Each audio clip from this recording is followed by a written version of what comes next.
এই পৃথিবীর জীবনে আপনি কখনো সমস্যা ছাড়া থাকতে পারবেন না। আল্লাহর কাছাকাছি মানুষদের জীবনী পড়লে আপনি দেখবেন তাদের জীবন ছিল সমস্যায় পরিপূর্ণ।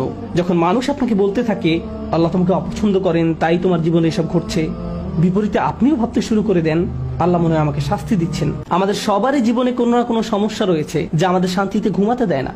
আর আমরা ভাবতে থাকি ওহ ভাই, যদি এই সমস্যাটা চলে যেত অনেক ভালো থাকতাম।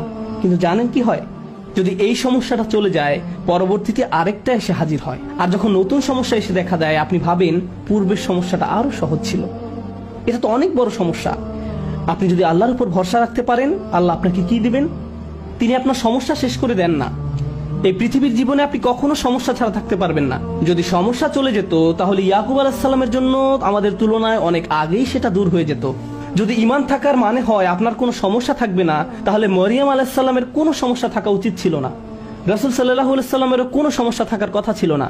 আল্লাহর কাছাকাছি মানুষদের জীবনী পড়লে আপনি দেখবেন তাদের জীবন ছিল সমস্যায় পরিপূর্ণ, বড় বড় সমস্যা। আর আপনি শুধু এই সমস্যাগুলোর কথাই পড়ছেন। আপনি পড়ছেন তারা কিভাবে একটা সমস্যা থেকে আরেকটা সমস্যা জীবন অতিবাহিত করে গেছেন।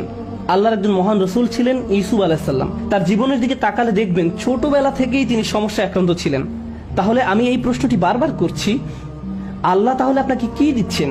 আপনার জীবনের অতি ভয়াবহ সমস্যার সময় যখন আল্লাহর উপর পূর্ণ বিশ্বাস রাখেন, এর বিনিময়ে আল্লাহর কাছ থেকে কি পাবেন? যখন মানুষ আপনাকে বলতে থাকে আল্লাহ তোমাকে অপছন্দ করেন, তাই তোমার জীবনে এসব ঘটছে, বিপরীতে আপনিও ভাবতে শুরু করে দেন আল্লাহ মনে হয় আমাকে শাস্তি দিচ্ছেন, তাই আমার জীবনে এসব বিপদ আপদ ঘটছে। সেই মুহূর্তে যদি আপনি আল্লাহ সম্পর্কে সুধারণা পোষণ করতে পারেন, আল্লাহর প্রতি ভালোবাসা, নির্ভরতা এবং বন্ধন বজায় রাখতে পারেন যে না আল্লাহ আপনাকে কখনো ছেড়ে যাবেন না, এর বিনিময়ে তিনি আপনাকে কি দেবেন?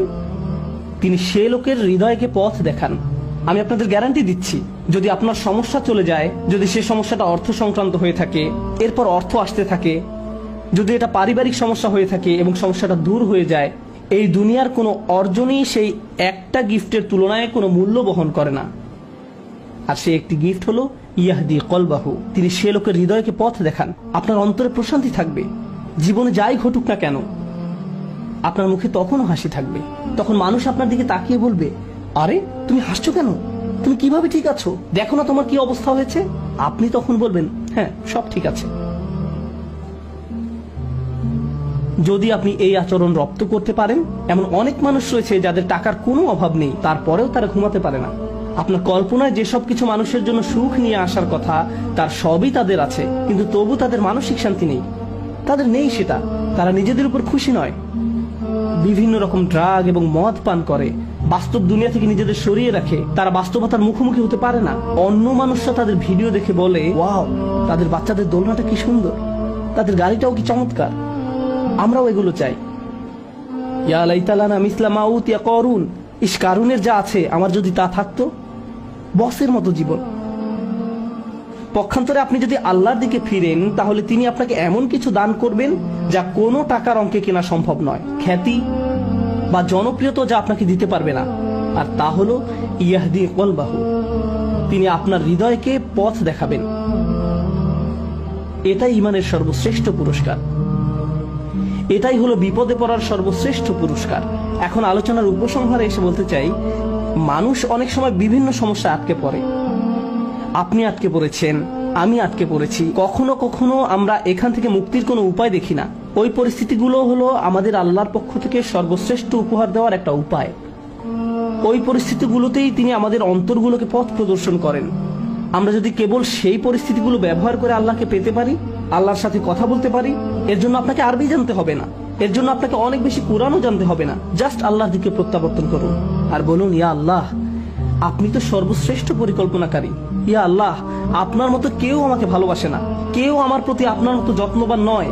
এটা কখনোই সম্ভব নয় যে আপনি আন্তরিকতার সাথে আল্লাহর নিকট হেদায়েত কামনা করবেন আর তিনি আপনাকে ফিরিয়ে দেবেন। আপনি যদি আল্লাহর কাছে একটা গাড়ি চান, তিনি হয়তো আপনাকে তা নাও দিতে পারেন। একটা বাড়ি চান, তিনি হয়তো আপনাকে তা নাও দিতে পারেন। আপনি যদি তার নিকট আপনার রোগ ভালো করে দেওয়ার জন্য দোয়া করেন, হয়তো তিনি ভালো করবেন অথবা ভালো করবেন না। কিন্তু একটি বিষয়ে নিশ্চিত তিনি আপনাকে দিবেন যদি আপনি আন্তরিকতার সাথে প্রার্থনা করেন, আর তা হলো হেদায়েত। তার সন্তুষ্টিপ্রাপ্ত বান্দাদের দলে চলার পথ, গাইডেন্স, তিনি আপনাকে এটা দেবেন। আর যখন তিনি আপনাকে এটা দান করবেন তখন এমনিতেই অন্য সব সমস্যার সমাধান হয়ে যাবে। আল্লাহ তাআলা আমাদেরকে সেসব মানুষদের অন্তর্ভুক্ত করুন যারা সত্যিকার অর্থে তার নিকট হেদায়েত চায়, আর আমাদের জীবনের সকল সমস্যাগুলোকে তার কাছাকাছি হওয়ার মাধ্যমে পরিণত করুন, যেন তার নিকট থেকে আমরা হেদায়েত পেতে পারি।